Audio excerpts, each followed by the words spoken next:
नमस्कार, capital TV देख रहे हैं आप। मैं हूं आपके साथ पूजा। ब्रेकिंग नाउ में बड़ी खबर आपको बता रहे हैं। विपक्षी गठबंधन इंडिया ब्लॉक की तरफ से 14 एंकरों की जो लिस्ट सामने आई थी, जिसमें उनका कहना था कि वो सारे एंकर्स को बैन कर रहे हैं, उसको लेकर कांग्रेस पार्टी अब बैकफुट में आ गई है। दरअसल आज से सीडब्ल्यूसी की हैदराबाद में बैठक होनी है। बैठक से पहले कांग्रेस पार्टी ने ये बड़ा स्टैंड लिया है। पवन खेड़ा की तरफ से ये बड़ा बयान सामने आया है। उनका कहना है कि मैंने ना ही किसी को ब्लॉक किया है, ना ही किसी को बैन किया है। हमने किसी भी मीडिया के किसी भी पत्रकार को बैन नहीं किया है। हम इनके खिलाफ असहयोग आंदोलन चला रहे हैं। मतलब जो समाज में नफरत का संदेश भेजेंगे उनके हम समर्थन में नहीं है। तो कुल मिला के देखा जाए तो कांग्रेस पार्टी और पूरा का पूरा ये विपक्षी गठबंधन इंडिया ब्लॉक जो है वो बैकफुट पे आ गया है। इस बड़ी खबर पे मेरे साथ न्यूज रूम से जुड़े हुए हैं कैपिटल टीवी के एग्जीक्यूटिव एडिटर राजीव जी। राजीव जी, जिस तरह से पवन खेड़ा बयान दे रहे हैं उसका क्या मतलब निकाला जाए? देखिए, ये बयान ही ऐसे समय में आया जब सीडब्ल्यूसी की बैठक है, 2 दिन की बैठक। सीडब्ल्यूसी की बैठक इस बार हैदराबाद में, और उससे पहले मतलब 4 दिन के अंदर आखिरकार ऐसा क्या हो गया कि कांग्रेस यू टर्न ले ली। इसका मतलब है कि न केवल विपक्षी गठबंधन में बल्कि कांग्रेस के अंदर भी इस बात की चर्चा तेज हो गई कि ये 4-5 ऐसे लोग हैं जो सोनिया गांधी और राहुल गांधी के इर्द गिर्द मंडराते रहते हैं। उनको पता ही नहीं है कि मीडिया में जाने अपनी बात रखने का मतलब क्या होता है। ये ट्विटर पर रहने वाले लोग हैं, जो आजकल एक्स हो गया है। तो ये जो सोशल मीडिया प्लेटफॉर्म पर सिर्फ अपनी बातें रखते हैं, इनको कुछ जानकारी ही नहीं है ग्राउंड की। और अगर ऐसा होगा तो हम लोग क्या करेंगे?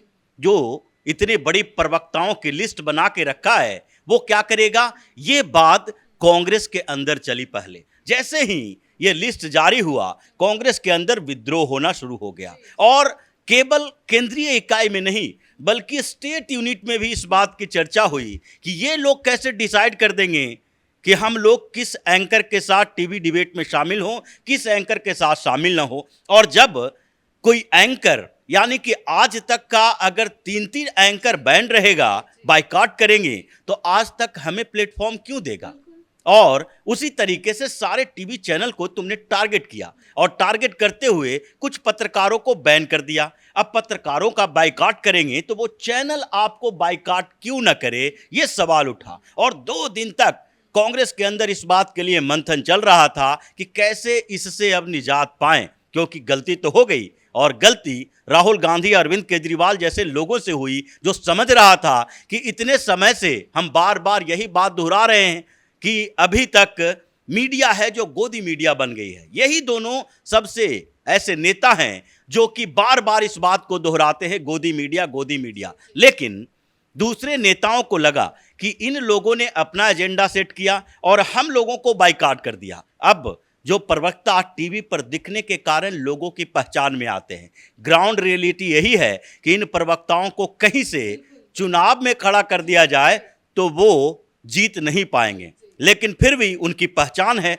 पहचान टीवी पर आने के कारण है, मीडिया के कारण है। अब मीडिया सेल क्या करेगा? सिर्फ सोशल मीडिया से कांग्रेस चलाएंगे। तो ये जो 2 गुट बन गया, इतनी जल्दी पलट गए, क्या हो गया? डर गए क्या? ये बिल्कुल डर गए।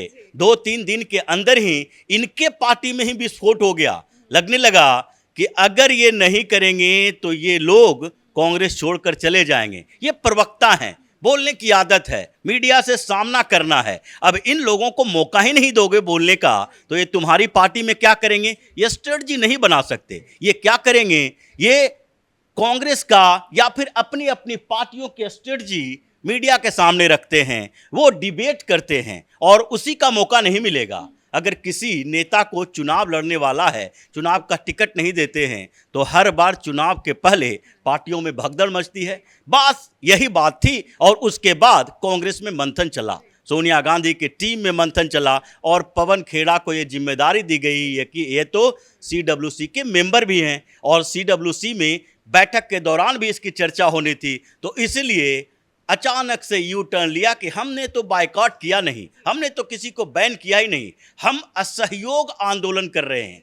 अगर असहयोग करना है तो आप पार्टी के अंदर, गठबंधन के अंदर करो, ये बातें करो कि हमको ये जो मीडिया हाउसेस है उससे बात नहीं करनी है, इन पत्रकारों के डिबेट में नहीं जानी है, अनाउंस नहीं करोगे। ऐसा पहली बार नहीं हुआ है, ऐसा होता रहता है। अरविंद केजरीवाल तो ऐसा पहली बार नहीं, पहले भी कर चुका है। अरविंद केजरीवाल 2014 के चुनाव में भी एक लिस्ट जारी किया था आम आदमी पार्टी की तरफ से, और ये लिस्ट जो थी ये मीडिया में नहीं आई, ये पार्टी प्लेटफॉर्म पर आई है कि तुम्हें किस टीवी चैनल को बाइट देना है, किससे बात करनी है और किसका बाइकआउट करना है। लेकिन ये सार्वजनिक चीज नहीं थी, ये सिर्फ पार्टी की बैठक में इस बात की चर्चा हुई, लिस्ट थमाया गया नेताओं को। कांग्रेस में भी ऐसा कुछ हो या फिर दूसरी पार्टियों में भी हो, आप इंटरनली बात करो और असहयोग करो, लेकिन इसके लिए अनाउंस करोगे, बताओगे कि हमने इन एंकरों को बैन कर दिया। लिस्ट जारी किया गया, नंबर्स में एंकर्स के नाम लिखे थे, ये कौन सा तरीका था? बिल्कुल यही बात है कि आपने ये असहयोग नहीं किया, बल्कि ये बताया कि ये एंकर जो हैं हमारे खिलाफ बात करते हैं। तो क्या ये एंकर जब टीवी डिबेट करते हैं तो आपके प्रवक्ताओं को टाइम नहीं देते? इतनी जो बातें चल रही है, आपके प्रवक्ताओं के अपने विचार होते हैं, उसको भी तो कहीं नहीं रोका जा सकता है। काउंटर क्वेश्चन करना, अगर विरोध करना है, अगर आपको अपमानित करना है और किसी का फेवर करना है, तो फिर मीडिया की भूमिका ही क्या रह जाएगी। तो इसलिए कांग्रेस में पहला विद्रोह चला और कांग्रेस अपने विद्रोह के, अपने पार्टी के नेताओं के बगावत को दबाने के लिए यू टर्न ली। इसका नतीजा ये हुआ कि यू टर्न ले लिया है पवन खेड़ा ने, और वो मीडिया से बातचीत करते हुए वो कह रहे हैं कि ना ही हमने किसी को ब्लैकलिस्ट किया, ना ही किसी को बैन किया, ना ही किसी को ब्लॉक किया, लेकिन वो कह रहे हैं कि जो समाज में नफरत फैलाएगा हम उनके साथ नहीं है। तो क्या इशारा करना चाह रहे हैं? समाज में नफरत कौन फैला रहा है ये कांग्रेस के नेता नहीं बताएंगे। समाज में नफरत कौन फैला रहा है ये जनता बताएगी, और जो लोग बता रहे हैं वो इशारा इसी बात का कर रहा है कि अगर भारतीय जनता पार्टी को 50% से ज़्यादा सीटें मिलती है, अगर जितने सर्वे होते हैं उसमें 70% से ज़्यादा लोग पीएम मोदी के पक्ष में अपना वोट देते हैं, तो फिर ये जनता तय कर रही है कि नफरत वो नहीं, बल्कि नफरत तो कांग्रेस वाला फैला रहा है।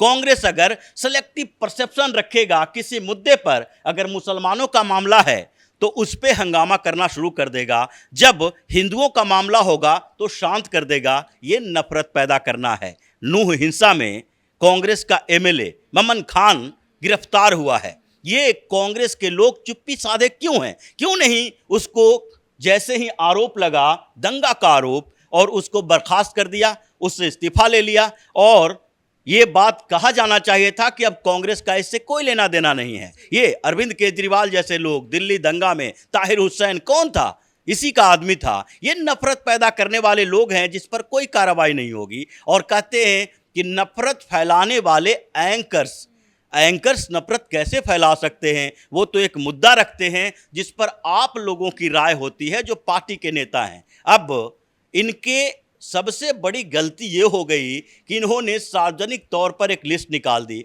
और उसमें पार्टी के अंदर, पार्टी के बाहर दोनों जगह जो बगावत चली है, उसी का नतीजा है इसने यू टर्न भी ले लिया, और ये भी कह दिया कि अगर एंकर समझ जाएंगे कि वो भारत के खिलाफ क्या कर रहे हैं तो हम वापस से शो में जाना भी शुरू कर दें। इसे बुला कौन रहा है? सबसे बड़ी बात है, 3 दिन में किसी मीडिया हाउस ने ये बात कही? 13 तारीख के बाद से किसी मीडिया हाउस ने यह बात कही, या किसी एंकर ने कहा कि नहीं नहीं हमसे बड़ी गलती हो गई, कांग्रेस के नेताओं को, प्रवक्ताओं को हमारे पास आना चाहिए, हम अपने शो में बुलाना चाहते हैं? या कोई ऐसा मीडिया हाउसेस ने ये बात लिख के दी कि हम गलत कर रहे थे? अभी भी वही बात चल रही है। हाँ, एडिटर्स गिल्ड से लेके सारे पत्रकारीय संगठन जो हैं, उसने भले ही कहा कि ये कांग्रेस जो कि जन्म से ही ऐसी स्थिति में है, 1947 के बाद और पहले के कांग्रेस में अंतर है, और जो आपातकाल इंदिरा गांधी ने लगाया था, तो सबसे पहले क्या किया? जब घोषणा की गई उसमें रातों रात सारे अखबारों, टीवी चैनल तो उस समय होते नहीं थे, प्राइवेट टीवी चैनल, ये दूरदर्शन होता था, सिर्फ सरकार की चीज़ें दिखानी है, अखबारों को बैन कर दिया गया। यहाँ तक कि इंडियन एक्सप्रेस की लाइट काट दी गई थी अगर उसने सहयोग सरकार के साथ नहीं किया। सारे जो रिपोर्ट्स है वो पहले सरकार के पास भेजो, वो तय करेगी कि कौन से रिपोर्ट तुम्हें पब्लिश करना है। ये जो पूरे के पूरे कोरा कागज पेपर का निकाला जाता था, ब्लैकआउट कर दिया गया था, वो कांग्रेस को याद रखना चाहिए। और आज कह रहा है गोदी मीडिया। ज़्यादातर मीडिया हाउसेस जो हैं, अभी भी ये दिखाई पड़ता है कि ज़्यादातर मीडिया हाउसेस जो अब ये सोशल मीडिया और फिर डिजिटल मीडिया को भी इसमें इंक्लूड किया जाए, वायर किसके इशारों पर चल रहा है, न्यूज क्लिक किसके इशारों पर चल रहा है, प्रिंट किसके इशारों पर चल रहा है, ये जो राजीव शुक्ला कांग्रेस के इतने बड़ा नेता, न्यूज 24 किसका है, ये सारे के सारे चैनल जो हैं कहीं ना कहीं कांग्रेस पोषित रहे हैं। और अब इनको दिक्कत लगने लगी क्योंकि सच्चाई दिखाने लगा। सच्चाई से समस्या इन लोगों को है। इन लोगों को समस्या इस बात से नहीं है कि किसका फेवर किया जा रहा है, इन लोगों को सच्चाई से समस्या है क्योंकि अभी तक तो कांग्रेस पोषित मीडिया हिंदुस्तान में थी और इन लोगों के खिलाफ कुछ होता नहीं था। मजबूरी में ये जो स्कैम जितने कांग्रेस के समय में आए, ये मजबूरी थी मीडिया हाउसेस की, क्योंकि ये कैग की रिपोर्ट से आधारित थे। कैग ने बताया कोयला घोटाला हुआ, 2G स्पेक्ट्रम घोटाला हुआ, तो जब कैग की तरफ से रिपोर्ट आएगी तो क्या छापोगे नहीं? ये मजबूरी थी, कांग्रेस पोषित मीडिया तो थी। और जब सच्चाई इनके सामने आने लगी तो उसके बाद इन लोगों को लगने लगा कि मीडिया ने तो हमें नंगा कर दिया है। सोनिया गांधी के बारे में पहले कौन से मीडिया हाउसेस लिखते थे?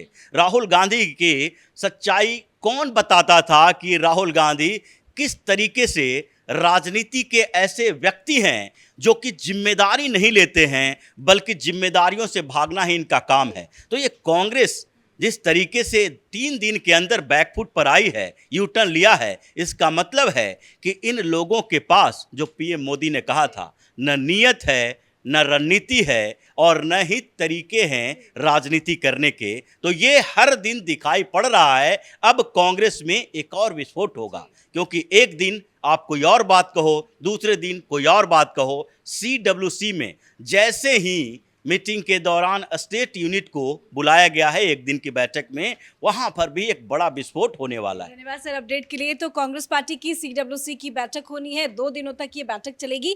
पर बैठक से पहले कांग्रेस पार्टी ने बैकफुट पे कांग्रेस पार्टी जो है वो आ गई है। पवन खेड़ा की तरफ से एक बड़ा बयान सामने आया जब वो 14 एंकर्स की लिस्ट को लेकर सवाल पवन खेड़ा से पूछा गया, तो उन्होंने कहा कि हमने किसी को भी ना ही बैन किया है, ना ही ब्लॉक किया है, ना ही किसी मीडिया चैनल्स या मीडिया एंकर्स को ब्लैक लिस्ट में डाला है। तो एक बड़ा बयान पवन खेड़ा की तरफ से, जिससे ये साफ पता चलता है कि जो इंडिया गठबंधन ने फैसला लिया था एंकरों के बहिष्कार को लेकर, उससे विपक्षी इंडिया ब्लॉक में ही फूट पड़ चुकी थी। इस बड़ी खबर में मेरे साथ फिलहाल इतना ही। कैमरा पर्सन अशोक के साथ मैं पूजा, कैपिटल टीवी।